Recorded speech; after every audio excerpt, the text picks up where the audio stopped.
The Malawi Agroecological Intensification Symposium was a platform where dedicated researchers unveiled their latest discoveries on vital aspects of crop production. With a focus on sustainable practices, they are paving the way for a greener and more resilient agricultural landscape.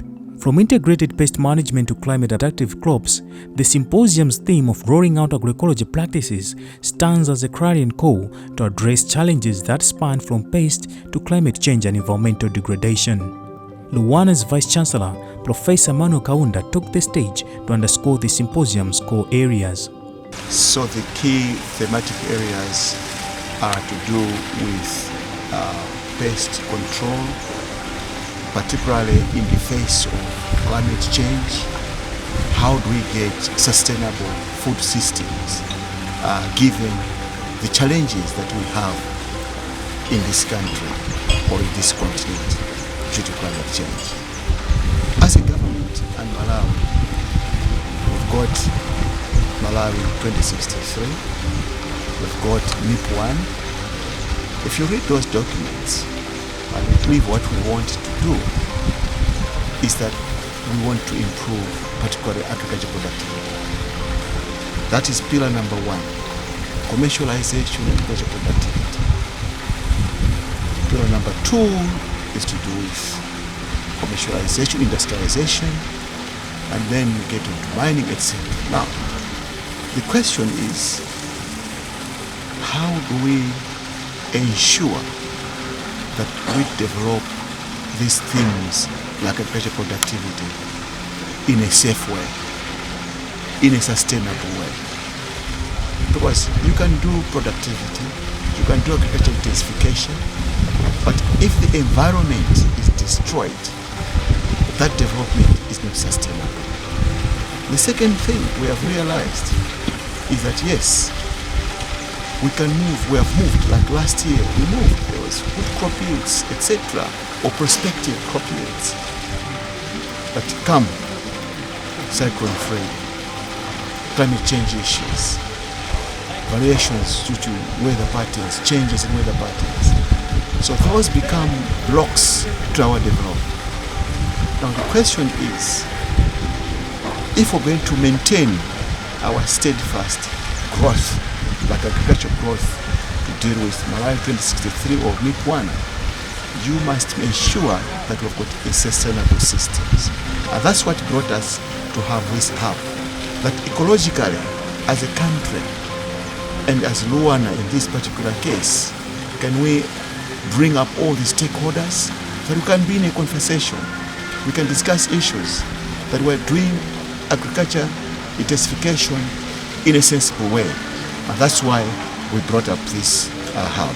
Controller of Agriculture Extension and Technical Services in the Ministry of Agriculture, Mr. Alfred Munifumbo, stressed the ministry's unwavering support towards the symposium, acknowledging that the knowledge and technologies emanating from these research projects hold massive significance in driving agricultural progress in the country, and they have no choice but to support it.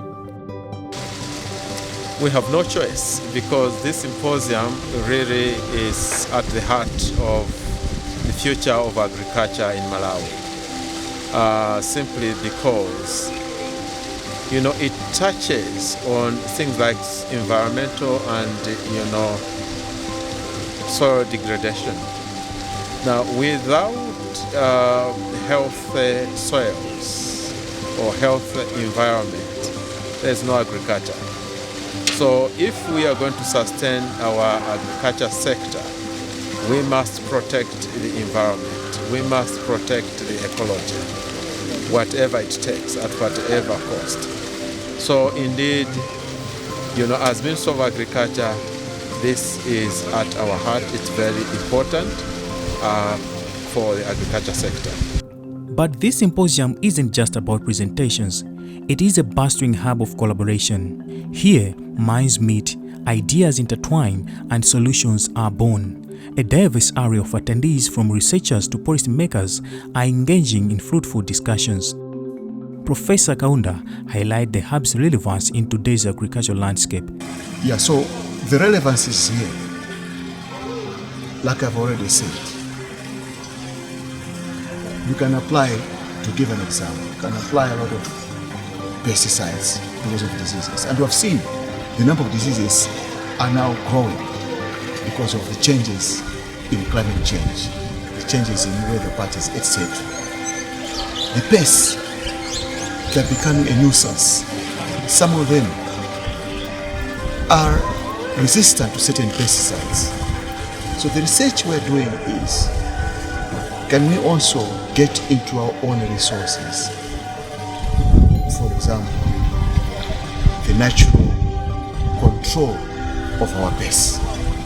Can we identify our own plants that we have in Malawi, that rich resource of biodiversity, to control our pests? Can we have natural?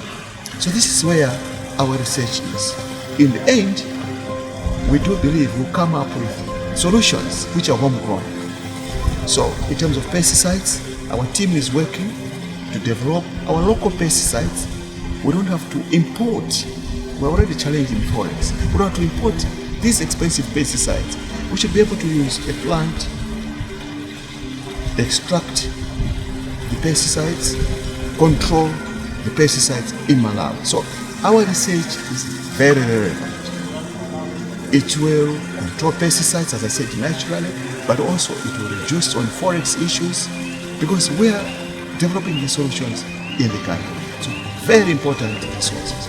The other issues, fertilizer is expensive. We are actually groaning or honing solutions to say how can we improve soil fertility using legumes.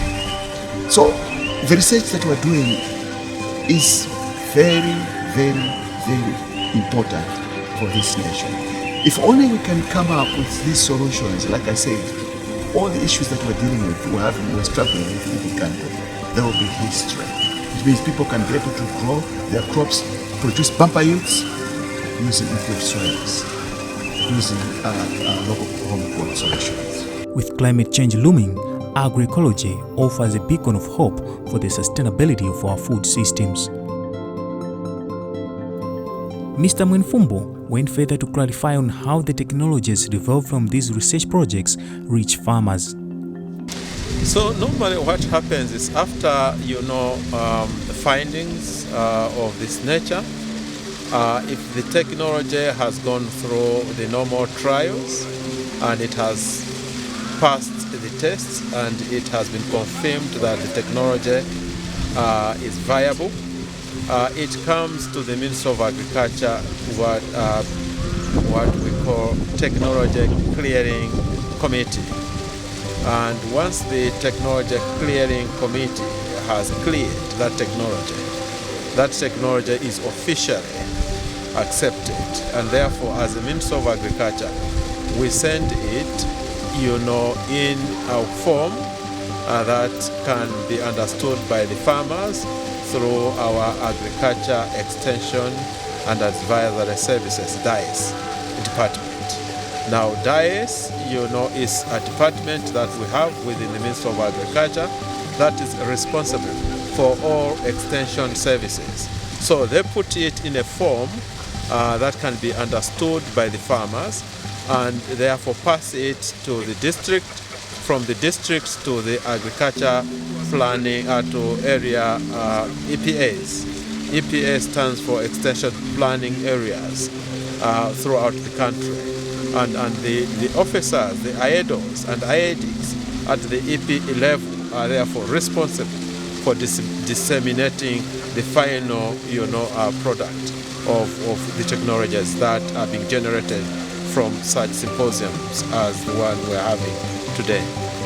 The symposium brought together researchers, representatives from government and non-government organizations, farmer organizations, policymakers, and students. The presentations showcase sustainable practices in action, transformative methods that balance production and environmental stewardship. It's not just about growing crops, it's about growing a better future.